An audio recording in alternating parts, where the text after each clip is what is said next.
We come to get you. Here we come to get you.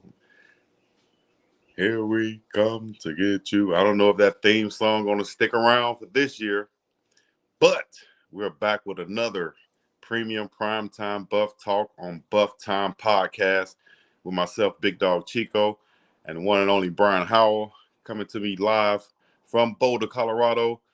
And we have some Buff news and updates to get to you today. So before we get started, make sure you hit the like, subscribe, comment, follow Brian on Twitter, Instagram, Facebook, myself, Twitter, Instagram, Facebook, all social media, BiggDogg Chico.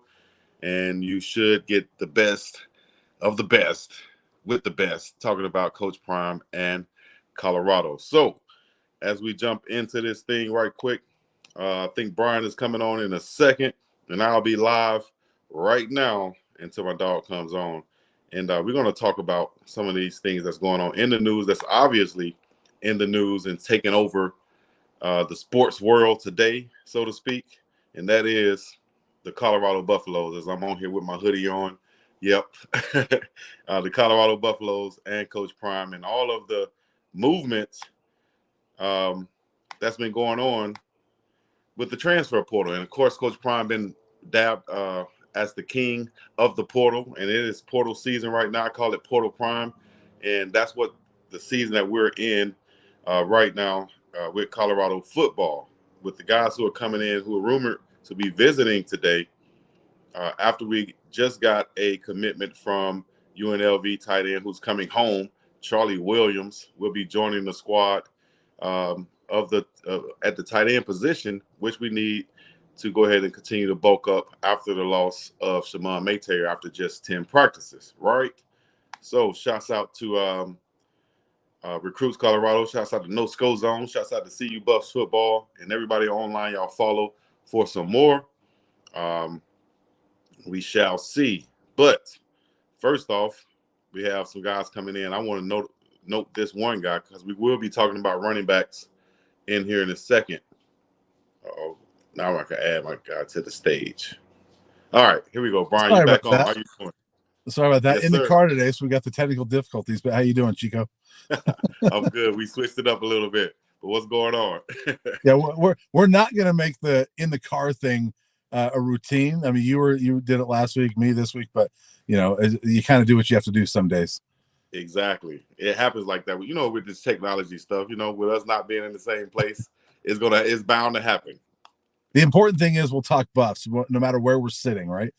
Exactly. No matter where we are on God's green earth, we will be talking to Buffs and that old school turf. And now we got the new turf out there on the field now, going down to Folsom Field. But, hey, we got some guys leaving the turf and some guys coming in. We had a bunch of official visits going on today with some recruits. We'll leave them nameless for now, but we'll at least talk about the quality of recruits that been brought in this week with Coach Devin Rispis and the young coach, Corey Phillips, and Coach Prime.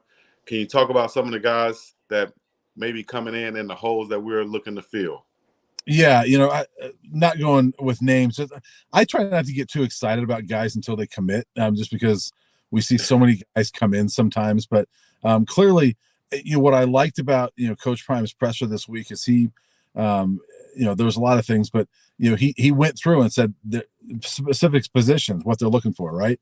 We know that in offensive linemen. I mean, they've only got 10 committed right now. You probably like to have about 15 on a team, and so they're going to have some there. Defensive linemen. He made a point of saying linebackers. He said that plural. With Alton McCaskill leaving, there's going to be a running back, at least one that comes in here. They're probably good at receiver, but he also mentioned DB. There's going to be some guys come in. So there's a lot of dogs coming in a lot of different positions. And, he also pointed out, Chico, that there's not a ton of starters out there, that mainly what they're looking for is depth. And that makes me believe that they feel good about their starting groups on both sides of the ball, but they just want to make sure that they have some more depth, because injuries will happen, of course. Yeah, injuries will happen, and you need that depth, especially if you're planning to go deep into the playoffs or making a run for a national championship, which I've been hearing around, the facility, natty run, natty run. So, you got to have that depth on the offensive and defensive line, Yep. and all the plugs, all the holes will have to be plugged at every position that you're looking at. Let's go to the running back room, because we lost big back Alton McCaskey. A lot of people had him as running back one. Some had him, fighting for that position with Dylan Edwards and the guys in the running back room. But he's out of the door. We saw just yesterday or today that Coach Prime has elevated one of his favorites. That's Charlie Offerdahl, who's a walk-on, and he's elevated him to the second string. I kind of broke it down, which I thought from my perspective on my live, which is with Alton leaving, Dylan going to be naturally that one. Savion Wilkerson, who was 3, will naturally be that 2, but he's hurt and not practicing right now.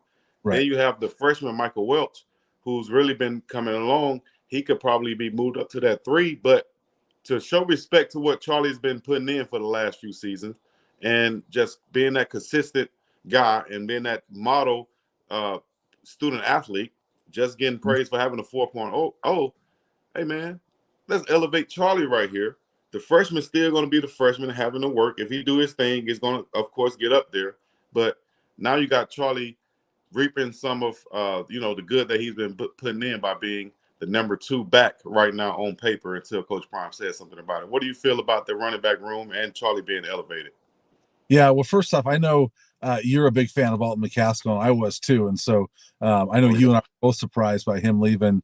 I'm sad to see him go, because I felt like he was going to be a really good player. We just talked about it earlier this week, I believe, about what kind of player he could be, and then I thought it was interesting too. Real quick, when Coach Prime yesterday said, "Well, what are we leaving?" and that was me that said, "Well, potential starters," and he said, "Where?" And I said, "Running back and tight end." That was you? Oh, no, yeah, that was you, though. Yeah, that was me that said potential starters. And and I mentioned tight end and running back, and he kind of was like, "Nah, I mean, you haven't watched practice." And so clearly, if they don't think he's a potential starter, and you look at the post by Alton McCaskill's dad, then he apparently was not in that position. Then it makes sense for him to move on.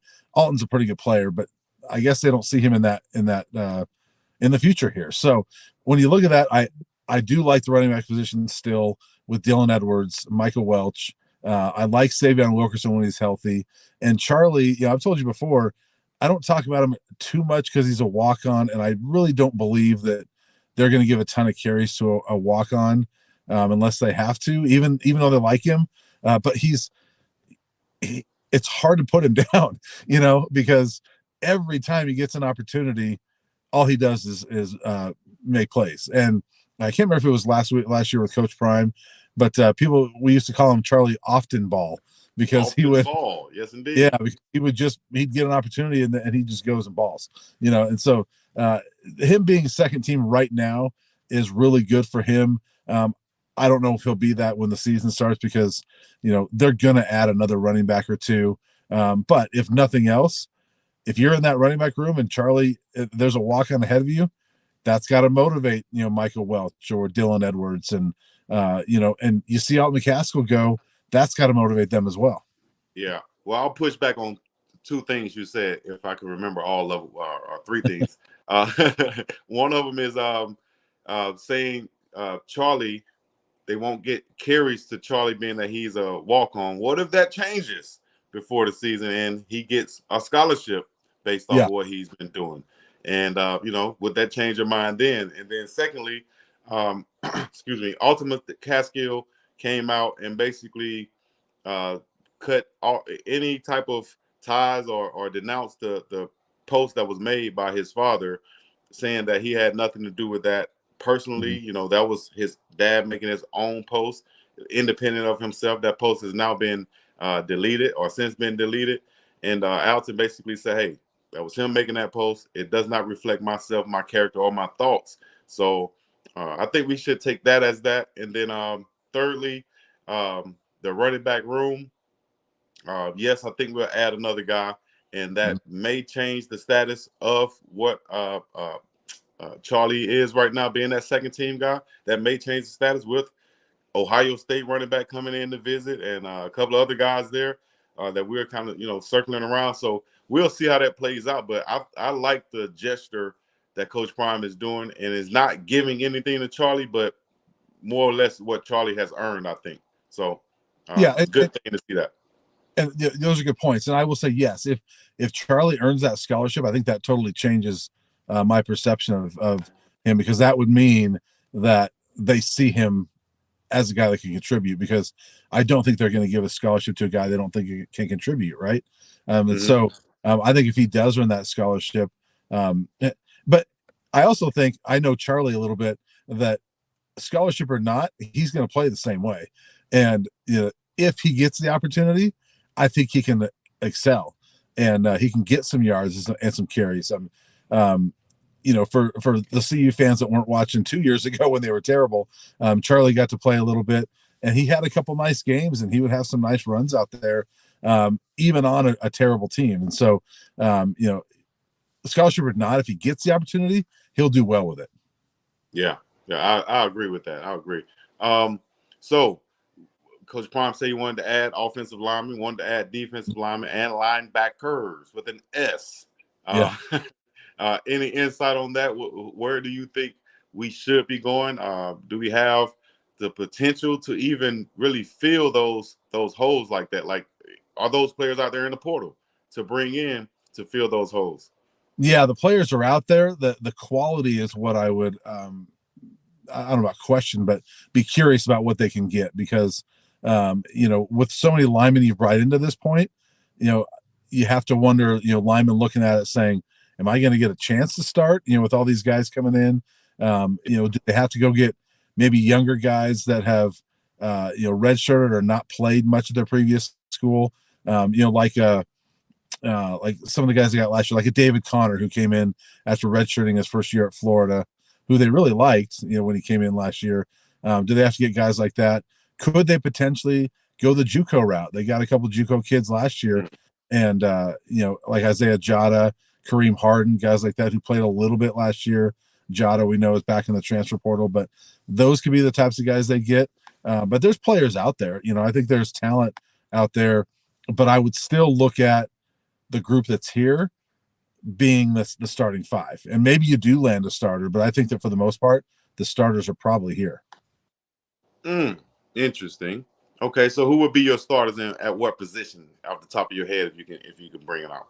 Off the top of my head, and again, this is we don't get to watch practice, and so we're just going off of well-off videos, but Hank Zelinskas, I think, would be the center. I think that Justin Mayers and Rock, would be, your two guards. And then at tackle, you've got to go Jordan Seaton, and then probably Khalil Benson. Okay. Or Tyler Johnson. Yep. And we've seen Tyler Johnson really working, not with the first team, but with the second team mostly this spring. Yeah.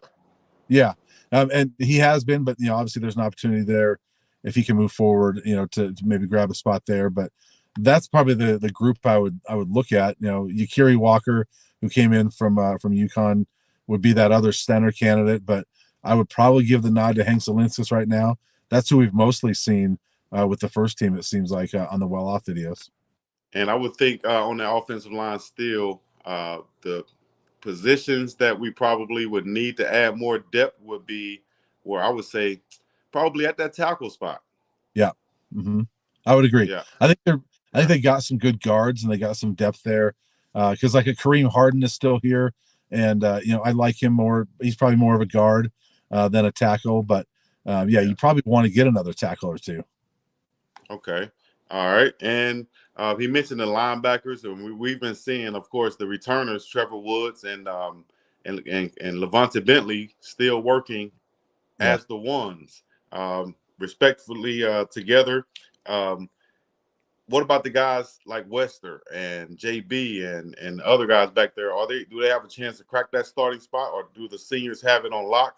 And should we expect to be bringing in guys who can push from that transfer portal, guys who can push for that starting position? Yeah, I would think right now Bentley and Woods are pretty locked in as the starters.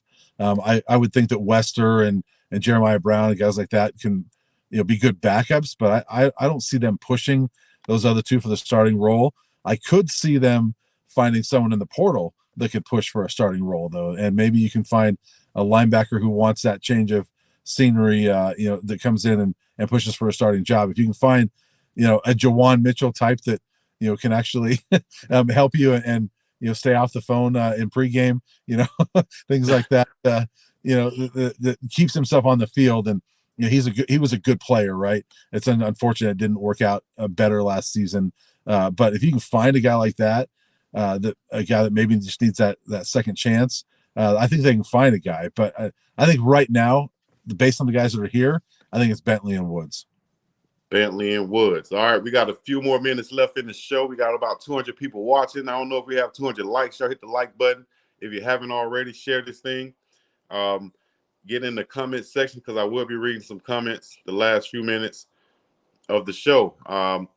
Cornerback spot. I made a post. I see a guy, and I was wondering about this because I see a guy that's listed in the transfer portal as a cornerback, great size, coming from Arizona. But when you research him, you'll see that he's still practicing with Arizona, or at least he did this past week. How does that work when guys enter the portal? And for the people out there listening in who might be, unfamiliar with it, how does that work when guys enter the portal? Do their name go in there? Do they continue practicing? I'm sure on our end we don't see these guys practicing. So why would we see a guy practicing whose name is in the portal? Yeah, I don't know. I've never seen it where a guy will keep practicing, but that could be a situation where, and I don't know specifically if this is it, but if there's an agreement with the head coach to say, hey, I want to explore some opportunities, but I might stay here, then maybe he lets him continue to practice, and so I don't know, but that would be unique, I think, if that's happening. Yeah, a big fella from Arizona, the cornerback, who I was saying who could possibly replace Kamani McLean, 6'4", 195 pounds. He could possibly, come in, but he's still practicing. He had 15 pass breakups last year, but he's still practicing with Arizona. So that's just a question that I had kind of personally right there, because I think there are some guys out there that we can fill in and replace, because right now, if you look at the depth chart that a lot of people been floating around on Instagram and Twitter from the first person camera from Coach Prime, they captured the depth chart on the table, and people were saying, okay, you see two walk-ons as the backup corners, Israel Solomon and Namir Robinson behind Preston Hodge. But I'm saying, hey, did he say we have 4 cornerbacks coming in? And I'm sure they might grab another from the transfer portal. But, if you're those guys, you're looking like, this is my chance to try to step up and do something right now before the other guys come in. Right. And they did sign the 2 corners recently out of high school that'll be here in the summer. And, there's a little bit of injury too, but, you've also got, guys like Carter Stoutmeyer looked really good at corner at times last year. He's been at safety, but, it sounds like, Kevin Mathis last week made it sound like Stoutmeyer's playing a little more corner as well. So he's versatile, at least he can play there. And so you've got some guys that can play at corner. So I think they're okay. I like the corner spot they have now. There's certainly some depth opportunities out there. Omarion Cooper obviously is still on this team and played some good corner last year as well. So yeah, I was going to mention him, but he's listed as a strong safety right now on that depth chart. Yeah, and which is interesting because I thought he played some pretty good cornerback last year for much of the season until they last half of the year they were working Cormani in there more, and Omarion kind of lost his spot. But I thought he played well for a good chunk of the season. So the point is you have options, and they've talked a lot about the versatility in the secondary. I don't think they're hurting for talent in the secondary, or at corner specifically. But certainly you got some of those walk-ons. Israel Solomon, by the way, is a pretty good player, and Namir Robinson's got some speed and shiftiness to him as well. So these are not like bad walk-ons. These are talented kids. So yeah, exactly. I think you got some good options there. Yeah, shouts out to Adam Hopkins, also the former All-American at wide receiver. He's at cornerback. And we did have a loss today. Eric Brantley, the young fella, he's transferring out 6'3", 230 pounds. What do you? I'm sorry. He was what, 6 foot? I got the wrong up here. It was like 6'2", 230 pounds. But Brantley is out of there at the rush end. Um, does that hurt, or are we gonna? We got other guys coming in, but me myself, I kind of answered my own question earlier, saying that we got BJ Green coming in. We have Arden Walker, who's still hurt. We lost Kyrie Mans, but you still have Okunlola on the outside, who's been showing improvements and making plays. What do you feel about that loss, and why do you think Brantley made that move? Yeah, he was one of my. There wasn't a whole lot of high school guys coming in, right? But he was one of my favorite ones. I mean, he was very productive as a pass rusher in high school. Has some pretty good talent. I don't think he would have seen the field a lot this year anyway, just being that true freshman. But from what I've heard, is just some homesickness with him. He's from Georgia, and that's a big move. From Georgia, if you've never left home, to come from the south end of the country to Colorado, it's not only a long way away, but it's very different from Georgia. It's some culture shock a little bit. So I've heard, I don't know if that's true, but I've heard that it was homesickness with him, and that there was no like issue with like the staff or anything like that, or no problems with him. It was more of just he just wanted to be closer to home. So we'll see where he lands. He's a talented player. I'm just not sure he helped this year. Yeah, I'd say the same thing too. Shouts out also to Nikhil Webb Walker. Look like he's been showing some flashes at practice also. So we got a few questions. If we can get some few questions in. Few questions before we get up out of here. Ask Brian why the reporters didn't ask about depth chart when Prime said he had it. That's a good question. I thought the same thing when I went back and re-listened to the interview. I was like, oh, we should have asked about that. But one of the reasons is that, there's only a limited amount of time you get. And sometimes you may only get one question with Coach Prime, and everybody's kind of got their question in their head. And so there's that limited time. And frankly, for me, it left my mind after he moved on, went on to something different. So, my bad on that one. But I actually thought the same thing when I went back and I was re-listening and transcribing the interview. I was like, oh, why didn't we ask about that depth chart? Right. Tell us about the weather right now, because we saw it sunny, then we saw sleet. And what's going on right now? Right now, it's about 35 degrees, and we got some rain. It's just wet out here. My son is supposed to play a baseball tournament tomorrow. It doesn't look like it's going to happen. So, it's too wet around here right now. Wow. All right. Well, hopefully the weather gets better. I know it's up and down until like right after the spring game. What is it looking like for the spring game? I heard it's looking like it's going to be the same way for the spring game. Yeah, it could be the same, but you never know around here. It could be 70 degrees next Saturday, or like last year, it could snow. So we'll see. I don't know. I haven't looked at the forecast the last few days. It changes all the time, but you never know in April in Colorado, any time of year, but especially April, what it's going to be like. But I'm hoping it's warmer than it is right now, because it's a little too chilly for a spring game right now. All right. Last question. Who, if you had to book someone, because we saw another booking being added to Coach Prime's show, the show with Lil Wayne, Boss Man, D-Lo rapper, and then YG, who just got added. Who, if Brian was making the booking, who would Brian be booking to sell out Boulder for Prime weekend? Who would be the guy that would sell out right now? Wham! You're talking musical act, right? I'm talking musical. Well, I mean, is there another type? Let me see. What's another type? I don't know. Tell me. I guess it could be comedy or something like that. But man, okay. I don't know. That I will say that's not my genre of music. But I'm trying to think what my kids listen to. But there's got to be. I'm old school, so I would say like if you can get a Snoop Dogg, something like that, to come to the event center, that might do it. All right, I've had some people tell me Taylor Swift.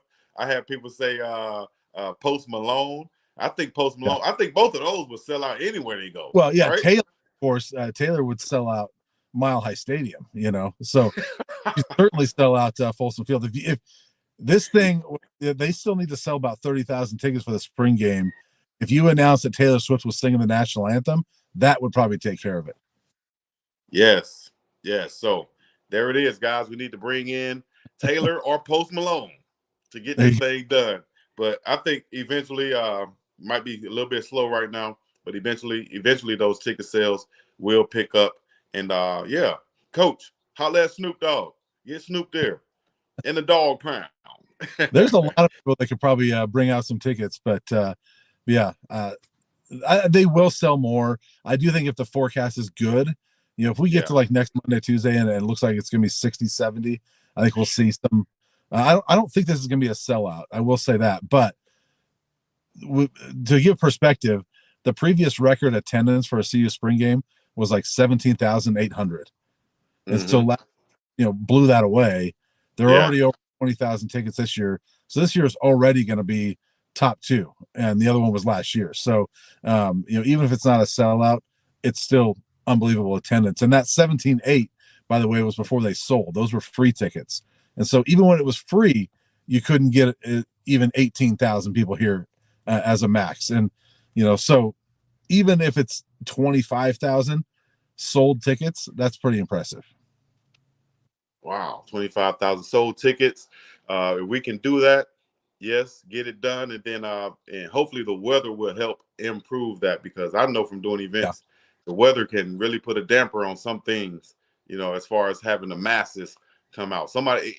All some people need is an excuse. It's gonna be too wet. I ain't going. Right. Yeah, and I think there's a lot of people too that coming off of 4-8 are a little, the shine is off a little bit. If they were coming off 8-4, I think they'd probably be pretty close to sold out. But coming off 4-8, you got more transfer portal stuff going on, and lots of guys leaving at this point. I think there's a little bit of shine off of it, but there's still obviously plenty draw to this game. Well, yeah, I think because it was so hyped last year, first time, and then it's second time around, so it's kind of hard to sell the second time around. It's the same way as the first time, but still, with everything going on around it, I think it's going to be a great attendance, a better team. People will realize this is a better team, and we can't wait to get to it, baby. So primetime weekend coming up, but before that, we got another week of practice, and we will be right here giving you the updates on this premium primetime Buffs Talk with the BuffTime podcast with Brian and Chico. Brian, I appreciate you joining me, man. Hopefully we can get you out of there and get to where you need to go to right now. All right? Be safe on your drive. Talk to you soon. All right. Thank you. All right, guys. Hey, everybody in the comment, we appreciate you guys in the comment section. Leave a like, subscribe, and all the other good stuff, man. We're going to be up and about this day. Another podcast edition for BuffTime podcast. But wait, before I get up out of here, I wanted to say this podcast is for this. Put it in the comments. This podcast is for. There we go. We got Buffs fans and Prime fans, and we're coming together, and we're forming like Voltron. You understand me? Hit the like button if you haven't already. Shouts out to William Berry, Crystal Wise Williams, Go Bucks, Tremaine Young, Mr. Hillsman, Eric, Carpet Tech, that boy Rico, Cam Duncan. Who else we got in here? Everybody on Facebook. Shout out to you guys. Baby T.O., he's not on the roster yet. He's not there right now. He will be when he get there. Holla at Travis and Jason. Get Taylor, okay. They need to have a little bow wow on the list. Get a little bow wow. Excellent question, Chico. I hate you, guy, Brian. What? Dang, I got to start reading y'all stuff before I put it on here, man. Don't hate on my dog, man. Supposed to be like 60 and raining from Alpine Garage. All right. Shouts out to Alpine Garage Sports and everybody else. May y'all run them likes up. Run them likes up if you haven't already. Thank you very much. We appreciate you guys coming out. God bless you. And good night. Another edition of BuffTime Podcast. Yeah. Doom, doom, doom. Doom, doom.